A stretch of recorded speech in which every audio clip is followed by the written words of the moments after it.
მე-14 საჯარო სკოლის სამეურვეო საბჭო განათლების სამინისტროს გენინსპექციის მიერ გადმოგზავნილ წარდგინებას განიხილავს. საქმე სკოლის დირექტორის ზვიად მიმინოშვილის უფლებამოსილების შეჩერებას ეხება. მიმინოშვილთან დაკავშირებით ერთი კვირის წინ ფარული ვიდეო ჩანაწერი გავრცელდა, სადაც გენინსპექციის უფროსი მას თანამდებობის დატოვებას აიძულებდა. დღევანდელი სხდომა კი კონკრეტული შედეგის გარეშე დასრულდა და უვადოდ გადაიდო.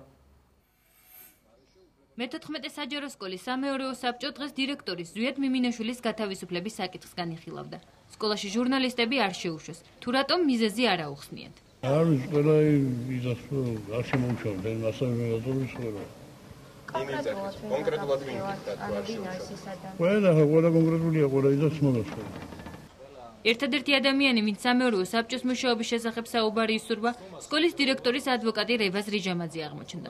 მე დავაყენე შუამდგომლობა, რომ სამინისტროდან გამოთხოვილი იქნას დასკვნაზე თანდართული მასალები, რომელიც ინახება განათლების სამინისტროში და სკოლას არ გამოგზავნია. ვინაიდან ამ მტკიცებულებების შეფასების გარეშე სამეურვეო საბჭოს ნებისმიერი გადაწყვეტილება იქნება ნაადრევი, არაობიექტური და ამდენად უკანონო. ადვოკატის თქმით, ბრალდების დასკვნა დოკუმენტი შინაარსთან შეუსაბამოა. უფრო მეტიც, დირექტორ ზვიად მიმინოშვილის მიმართ არარეალური პრეტენზიებია და ბრალდება ძველი კანონმდებლობითაა შედგენილი. იმისათვის, რომ დაემძიმებიათ დირექტორის პროცესუალური მდგომარეობა, გამოყენებულია 2009 წლის 11 ივლისიდან არ მოქმედი ნორმები კანონისა საქართველოს კანონის ზოგადი განათლების შესახებ. მიმინოშვილის ადვოკატი ამ საქმეში უშუალოდ მინისტრის დაინტერესებაზე საუბრობს და დირექტორთან დაკავშირებულ ფარულ ჩანაწერებზე საუბრობს.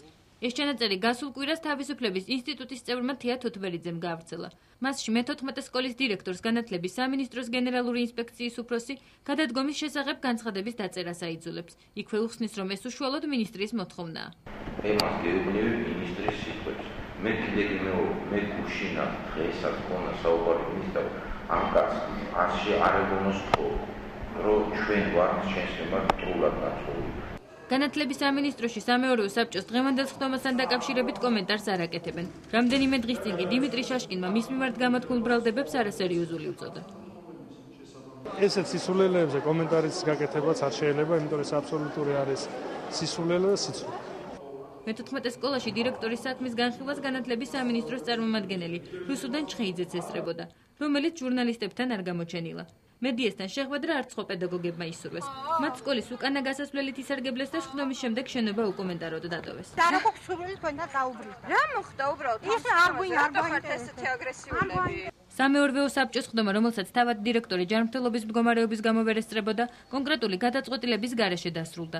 ერთ-ერთი მიზეზი ჟურნალისტების ერთადერთი წყაროს რევაზ რიჟამაძის თქმით, სამეურვეო საბჭოს დირექტორის ჯანმრთელობის მდგომარეობა და მტკიცებულების არარსებობა გახდა.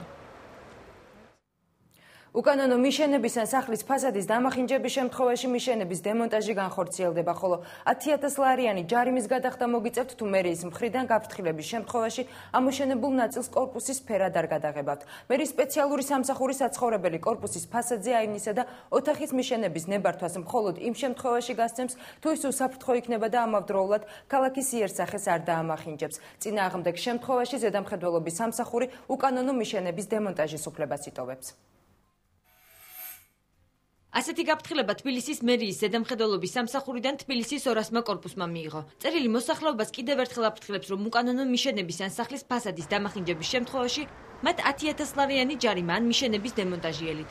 დიღმის მასივის ერთ-ერთი კორპუსის თავმჯდომარე ამბობს, რომ მათ კორპუსში ამ კუთხით პრობლემები უკვე აღარ არის. რამდენიმე არის ცდილობდნენ ამოშენებას, მაგრამ უკვე ძალიან კარგია, რომ მერია ძალიან მარტო ამაზე კი არა, გვაფრთხილებენ, შეღებილი რო იყოს ერთ ფერზე, ქონდათ ის იყვნენ მერიიდან, რამდენიმე 1-10 ოჯახს ქონდა ის რა ქვია და აგურებით იყო ზოგი რაღაცა და გაკრასკეს მოიყვანეს ფორმაში. ამ ბინის მეპატრონის შესაძლოა 10,000 ლარიანი ჯარიმა დააკისრონ. ეს იმ შემთხვევაში მოხდება, თუ გაფრთხილებების მიუხედავად ის ამოშენებულ ნაწილს იმფერად არ გადაღებავს, როგორც ეს მერიამ კორპუსის რეაბილიტაციის დროს შეღება. ნამისულობა შეღებილია ის შენებული და ხაელი არ აქვს, ამას რატო არ უყურებენ? მე შევღება, თუ მარტო მაგი გაინტერესებს. თბილისის ზედამხედველობის სამსახურის უფროსი განმარტავს, რომ გამაფრთხილებელი წერილები კორპუსების თავმჯდომარეებს პრევენციის მიზნით გაუგზავნეს. ზვიად კერვალიშვილი ამბობს, რომ მერია ქალაქის იერსახის დამახინჯებას აღარ დაუშვებს. კერვალიშვილის თქმით, საქმე მოქალაქეების დაჯარიმებამდე ჯერ არ მისულა, რადგან ისინი 10,000 ლარის გადახდას უკანონო მიშენების დემონტაჟს ან კანონიერი მიშენების შეღებვას ამჯობინებენ. ხშირად გინახიათ კორპუსი დამთავრდა ნორმალური შედარებით ახალი არქიტექტურით გაკეთებული და იმისთვის რომ ვიღაცა ეთიკურად მომემართოს ამოაშენებს იმას და ჩანს აშენათ რა. ასეთი ვარ ძალიან დიდი შემთხვევა. არა მხოლოდ თქვა უნება თუ აივნებს, გარაჟებს, სახლებს ვებწვით, ეს ჩვეულებრივი ერთ-ერთი ჩვენი სამსახურის კომპეტენცია, როდესაც იესახეს ინარჩუნებელ ქალაქისას. კორპუსების ფასადებზე აივნების ან ლოჯიების მიშენება სპეციალური ნებართვა სჭირდება. მერის სპეციალური სამსახურების შესაბამის ნებართვას იმ შემთხვევაში გასცემენ, თუ მიშენება უსაფრთხო იქნება და ქალაქის იერსახეს არ დაამახინჯებს. წინააღმდეგ შემთხვევაში კი ზედამხედველობის სამსახურს უკანონო მიშენების დემონტაჟის უფლება აქვს.